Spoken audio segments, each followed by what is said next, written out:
What's up everyone? Welcome back to my channel, the #1 place for new coaches, content creators, and entrepreneurs. Now, often on my Instagram account, I'm always polling you guys asking what type of content you want to see here on my channel. Specifically, a common request that I always get is for me to talk about brand deals and sponsorships. And as someone who has been on both sides of the table, meaning I've been the influencer who's worked with brands and who has been contacted by brands, and also as someone who's worked in corporate, having PR experience and working with influencers and choosing which influencers to partner with myself, I know a thing or two when it comes to landing brand deals. That's why if you want to learn the 5 tips and pieces of advice that I have for you, especially if you are a smaller influencer wanting to work with bigger brands and getting paid for it, then keep on watching. Now, the first piece of advice that I have for you is gonna sound a little bit elementary, but bear with me because it's so important. And that is focus on building a real audience first. Now, I hate to start the video with some tough love here, but I think it has to be said because I cannot count the amount of times that people have reached out to me asking for advice on how they can make money, how they can get paid by these big companies, when they themselves do not even have a real audience or community that is willing to stick around for their free content. Because think about it, what makes you think that you have the right to demand money from these brands when you yourself have not made the effort or put in the time to cultivate a true tribe yourself? Because at the end of the day, these companies want to work with you not because they like you, not because of how passionate you are, not because how much you love their products, but they want to work with you to access your audience. They want your audience to buy their products. And if your audience doesn't even trust you enough or doesn't even like you enough to engage with your own free content, what makes you think that they're going to support the company that you promote? Beyond this, companies nowadays are getting smarter and smarter, especially in the world where everyone can buy followers, everyone can buy fake engagement. They are starting to do their due diligence in ensuring that the influencers that they're working with is truly going to generate them an ROI, a return on investment. That's why if you truly want to be successful in landing paid brand deals and paid sponsorships and build a strong reputation for yourself as a valued influencer or a content creator, you need to focus your time and energy on building a real audience. Now, if you need help on building this audience, make sure you check out these 2 videos that I have right here, regardless if it's for Instagram or for YouTube, because I go way more in depth in the other videos that I have on this channel. That being said, I also want you to pay attention. I never said that you need a big audience. I said that you needed a real audience. So don't go thinking that you need to go buy followers, go buy, whatever, use a bot, because at the end of the day, the trend is going towards quality over quantity. That's why even as a small influencer, as long as your tribe is real and loyal, brands are still willing to pay for that. And the reason why, if you're a small or mid-level influencer, you're still going to get a good advantage over the larger influencers is because data has shown time and time again that the larger influencers, as they grow, their engagement rates drop, and also their audience becomes diluted as well. And what I mean by the audience being diluted is no longer do you have 100% of your following only in North America, but you're going to have an international audience. You're going to have audience members from France, from Sweden, from Africa, all these different places, because now you are internationally known. However, a lot of the brands in North America, they want to work with influencers that have a very strong following in North America that is eligible to buy their products. If you're in North America, but 30% of your audience comes from France and then the other 20% comes from Russia, then you're going to be less attractive to those brands because half of the people in your audience aren't even eligible to buy their products. Now, of course, brands are still willing to work with bigger internationally known influencers because they have the brand exposure, but when it actually comes to converting sales, it is beneficial to be a smaller or mid-sized influencer that has a way more targeted audience. So please don't be discouraged if you don't have 200,000 followers. You're still going to be able to leverage your value with these brands, and we're going to talk about that a little later in this video. But for now, let's hop into the second piece of advice that I have for you, and that is to have a clear niche. Now, on this channel, I've already hammered in the fact on why having a niche is important, and if you missed the videos, I talk a lot about it in this video right here and also in this video right here, so make sure you check it out to get the full scope.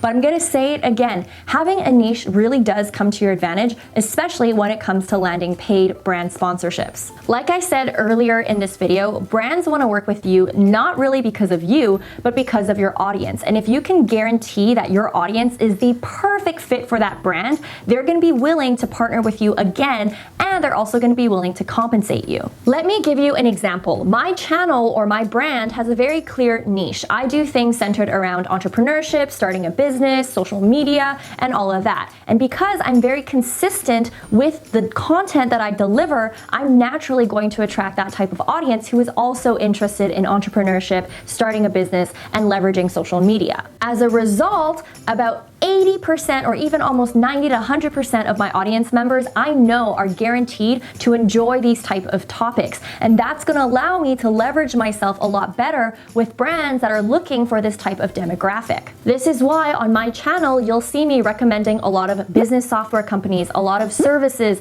that are actually beneficial to entrepreneurs, because these companies like to work with me because it's pretty much guaranteed that I have their ideal customer. On the flip side, if I didn't have a clear niche, and let's say I'm posting fashion videos, then beauty videos, then health videos, then relationship videos, I'm not going to look as attractive to these brands because I'm not going to be able to guarantee that 100%, 80%, or even 70% of my audience is going to convert or be interested in whatever I have to promote for this particular company. Because like I said earlier, the more that you can guarantee that there is a very good fit between all of your audience members plus this brand, the more chances that they're going to say yes to partnering with you, to compensating you, and to working with you. That's why having a niche is very important. And I'm going to give you a pro tip. If you are a very small influencer, I actually recommend niching down even more. And I know it sounds counterintuitive, but let me give you another example. Let's say you are a beauty influencer and you have less than 10,000 followers.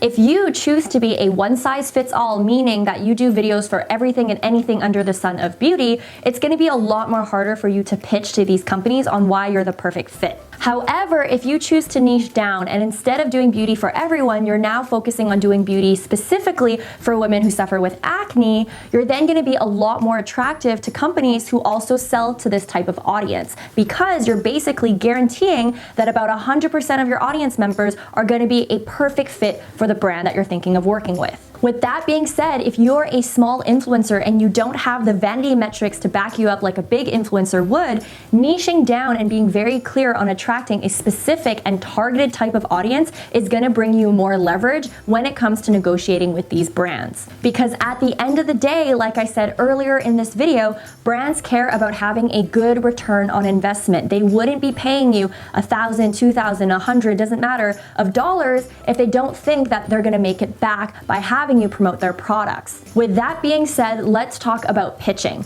This leads me to the third tip that I have for you, and that is to be data driven. Now, back when I was working in corporate and I got the experience of doing public relations, I would get time and time again influencers that would email me occasionally asking for products because they love my brand so much and because they're trying to grow, and it was all about them. But they never really said about what they brought to the table or gave me stats and data of their audience members. Because as a brand, I don't just care about whether you like my products or not, but I want to know whether or not your audience will love my products as well. And if you're not giving me the stats and you're not giving me the data for me to understand your audience demographics, how they convert, your engagement rates, your impression rates, all of that, then it's going to be very hard for me to determine whether or not I want to pay you or give you products. Now, to help you get started, here are a couple of ideas and data points that you can share with brands when you are negotiating or when you are pitching. For example, brands are going to want to know your demographic stats. Okay, so what age range is your audience in? Are they mostly female or male? What are their general interests? What stage are they in their lives? So for example, majority of you guys are trying to start your businesses, or you're trying to become content creators, you're trying to build something.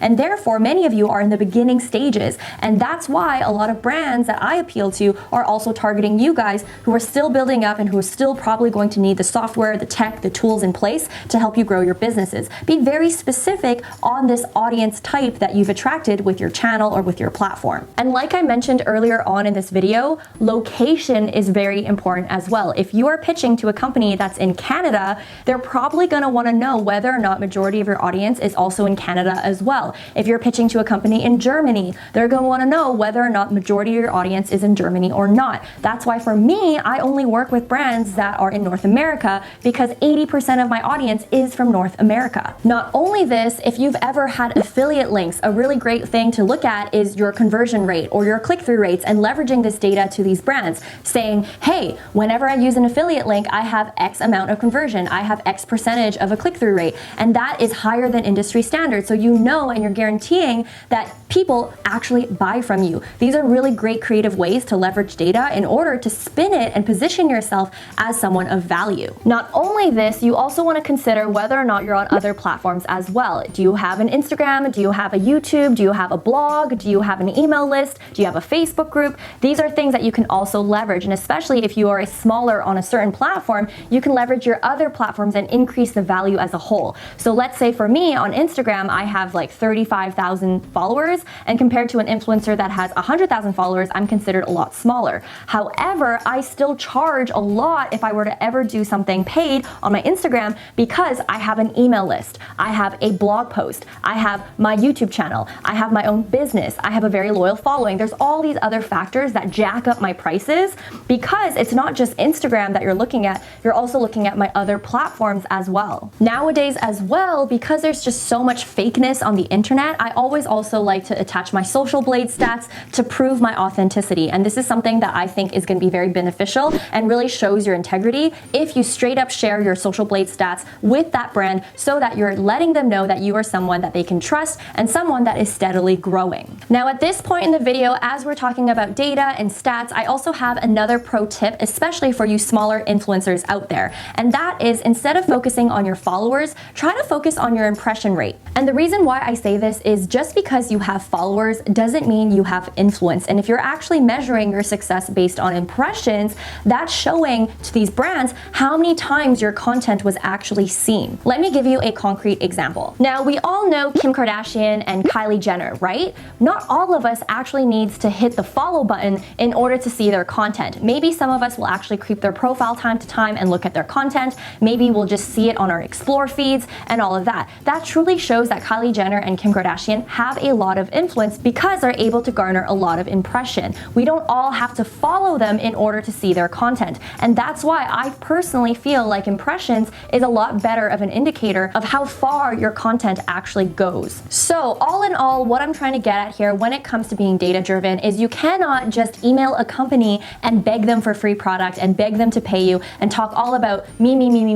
You gotta explain to them why they would benefit from having you on their team, from them having you as their influencer, as their brand ambassador. You really wanna frame how you're gonna be of value to someone, and the first way of doing this is by showing them the data. However, there's one thing of just throwing data in an email, and there's another of actually positioning yourself in a way that ties back to the company. The way you position yourself in a pitch is gonna be the most important thing when it comes to landing these paid brand deals and sponsorships. Because like I said earlier, you cannot just go into that email talking all about me.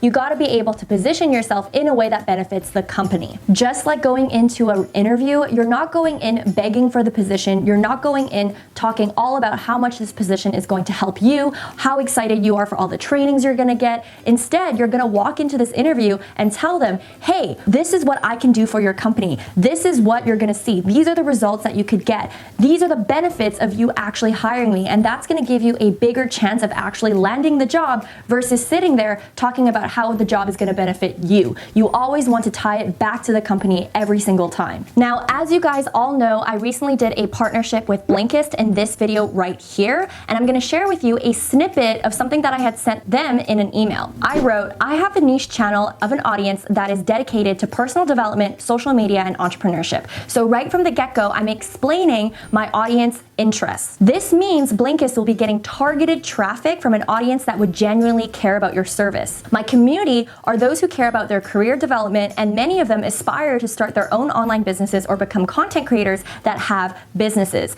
This seems like it would be a good fit for Blinkist, considering those who read books frequently care about having a consistent upgrade of knowledge, yet have very little time to consume books in full, as they're either busy with their 9-to-5s or working on their business or doing both at the same time. So here I'm really tying back how my audience would specifically benefit a lot from learning more about Blinkist as a company and as a service. Another thing that I mentioned in this email is I wrote, as mentioned previously, the shelf life of a YouTube video is incredibly long, and seeing my channel has not yet matured or plateaued yet, I can only see it going up from here. This means there's going to be more prolonged visibility and exposure for Blinkist as the video continues to generate more targeted views and traction over time. So what you've seen that I've done here is me compared to the other channels that Blinkist may partner with. Maybe they partner with channels that have, over 100,000 subscribers, which I'm not there yet. I'm trying to really tell them why it's a huge benefit of working with me, because I'm still an up and coming YouTuber, and therefore I'm gonna have a lot more longevity with that video. So that's why the way that you position yourself is so important. And as a smaller influencer, it's gonna be really helpful if you master this skill. Now, the way that I pitch and position myself is going to be very different from the way that you pitch and position yourself. However, as you go through this journey of landing brand sponsorships or working towards landing brand sponsorships, you got to put your thinking hat on and ask yourself how exactly you can position yourself so that the company knows they're going to get massive benefits of working with you. Now, using an example that I mentioned previously, if you know that you're pitching to a company that sells in the US and has a predominantly female customer base and your stats match that, meaning that let's say 80% of your audience members are female and 80% of them also live in the United States, you're gonna wanna play that up. You're really gonna wanna highlight that. So all in all, what I'm trying to say is that having data is awesome. Having a clear niche is awesome. Having a real audience is awesome as well. But if you're not able to position yourself to communicate that value clearly to these companies, then it's gonna be a lot more harder for you to negotiate a premium rate,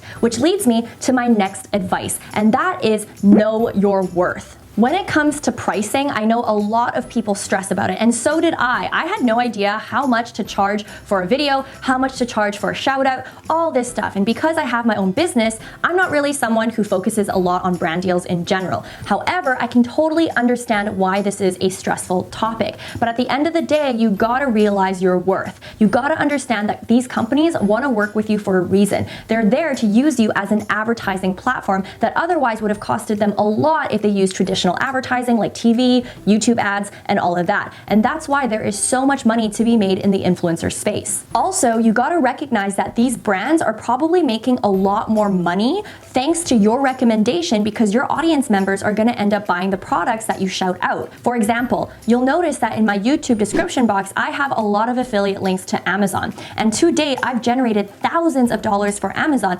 yet I only see about 1% of the total sale. So that really goes to show that these companies are truly benefiting a lot from having your exposure. That's why when you're thinking about doing the rates of your packages, you gotta not only consider the fact that you're giving this company a lot of advertising exposure because of the trust that your audience has in you, but you also wanna factor in the amount of time it takes for you to produce that content in the first place. That's why I get so sad when I see people only making 20 bucks off of a post when they in fact spent the whole day of creating that post in the first place. You're basically making less than minimum wage at that point. That's why the first step when it comes to pricing is making sure that you at least have a solid benchmark. And the app that I recommend to do this is Social Blue Book. And I'm gonna share my screen and show you exactly how Social Blue Book works. It's a free app, and you can also pay for it if you would like. It's a website that you can leverage that specifically looks at your engagement rates, looks at your following rates on any social media platform like YouTube or Instagram, and then it's gonna give you a range of what they suggest that you should charge, and they base this off of your competitors as well. So it's pretty solid in terms of having a benchmark. So let me share my screen and show you in depth what it looks like. Hey guys, right now I am on Social Blue Book, and as you can see, I've already created a profile. Just so that you guys know, Social Blue Book is something that you could use for free. Hey guys, sorry for this random pause in the video, but I realized as I was going through the screen flow, I actually didn't even explain what Social Blue Book is. Basically, it is a website that benchmarks against other influencers and industry rates so that it can give you an estimate of how much you should be charging for sponsorships per social media platform.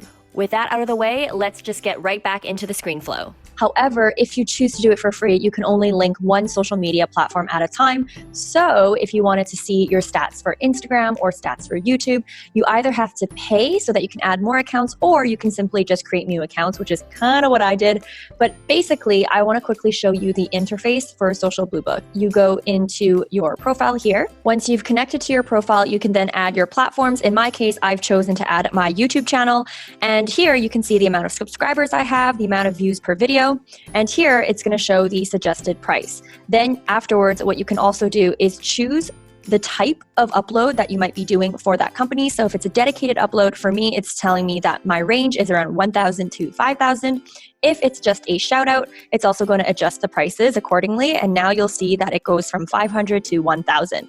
You can also choose the month of upload for you. So if I'm going to collaborate with a brand in August, I could then click August, and it may or may not change the stats. But basically, this is a really handy tool for you to at least benchmark what rates you want to charge brands. Not only this, if you click more info, you're also going to be able to have a quick peek at all of your stats. But just so you know, a lot of these stats you can still get from your analytics on YouTube or on Instagram. So anyways, guys, this is a really awesome way to get a benchmark for free on how much you should be charging brands. Now, with that being said, let's go back into the video. Now, obviously, just because Social Blue Book is saying something doesn't mean that that has to be your rates. For me, I actually charge a lot more than what Social Blue Book suggests because of the other factors put into play. I'm someone that has my own business, and therefore, if I'm spending time to create assets and to create something for another company, that's taking time away from me actually building my own business. So I also factor in how much I would charge for my time on top of the exposure that I'm already giving this company. Not only this, for me specifically, I have a higher engagement rate both on YouTube and on Instagram compared to my competitors.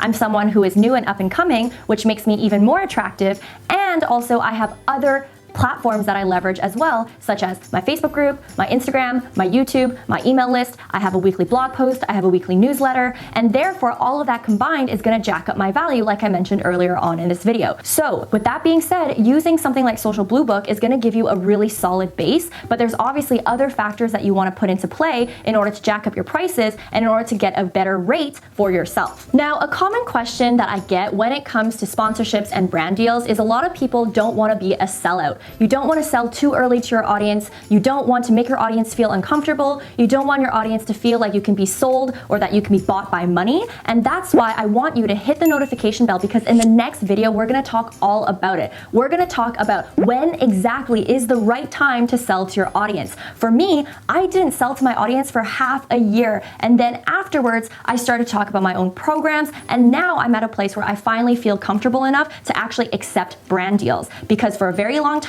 I've been approached by countless of companies and I've always turned them down because the trust that I have with you guys is so important. So that's why I want you to hit the notification bell, because the next video is going to be really important to make sure that you're doing brand deals and sponsorships in a very appropriate way. But not only this, you also know when is the right time to sell your own products and services, because at the end of the day, your brand and your business is going to be way more important than anyone else's business at all. So again, make sure you hit the notification bell so you can catch that video. In the meantime, as you wait for that video, make sure you also check out these two videos that I have right here. I talk a lot about being content creators, social media, entrepreneurship, and all the likes of that. So make sure you check those videos out as well. As always, guys, I appreciate you. I hope you guys have a great day, a great week, and a great life, and I'll see you in the next one. Bye, guys.